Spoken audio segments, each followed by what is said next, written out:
Johnny here. Right now I'm in Antananarivo, and in this short film I'm going to talk about tourism in Madagascar.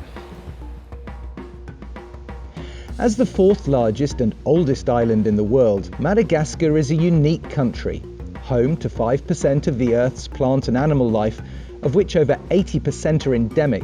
It's a fascinating place to visit on many levels.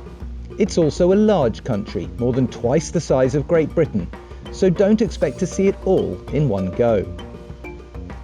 Most tours to Madagascar will start in the country's capital, Antananarivo. A sprawling city home to some 1.3 million people, most of the urban centres sit on 12 hills and are surrounded by paddy fields. There are a few sights to be seen, such as the Queen's Palace and the old Royal Fort, but to be honest, the cities are not why one comes here. A trip to Madagascar is all about experiencing its landscapes and enjoying its plants and wildlife.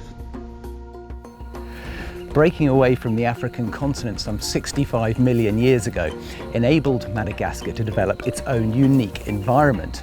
As such, it's home to tens of thousands of endemic species of flora and fauna, the most famous of which is, of course, the lemur. There are many national parks scattered across the country, each of which is famed for one or other of the 100-odd species of lemur that have evolved here.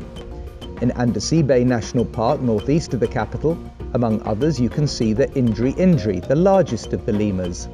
In Ranamafana, to the southwest, you can search for and observe the golden bamboo, which is the most recently discovered lemur. And across many other national parks, including Andringitra towards the centre of the country, you will find the most famous of the species, the ring-tailed lemur. But it's not just in the animal world that curious life has evolved here. Many unique plants and trees have also developed in Madagascar. Just south of Ifati on the southwest coast is the Rinyala Botanical Park, which is home to a selection of another of the country's famous residents, the Baobab tree. There are 8 species of this unique tree in the world, of which 6 are endemic to Madagascar.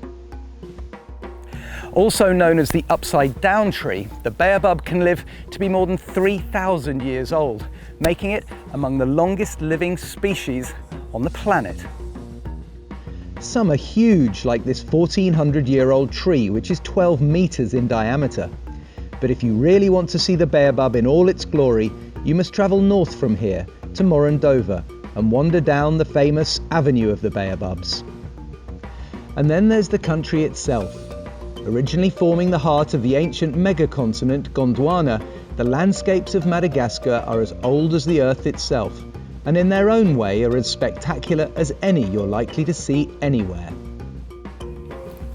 One of the most interesting aspects of travelling around Madagascar is seeing all the various terrains that make up the country, with basalt volcanic rock preeminent in the north, granite in the east, limestone in the southwest, and here in the central region, the Asalo National Park is famed for its dramatic sandstone formations.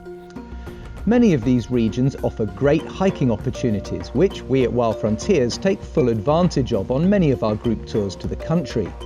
Isalo, Andringitra and Ambalandringana are all relatively easily accessible on the main route from Tana southwest to the coast.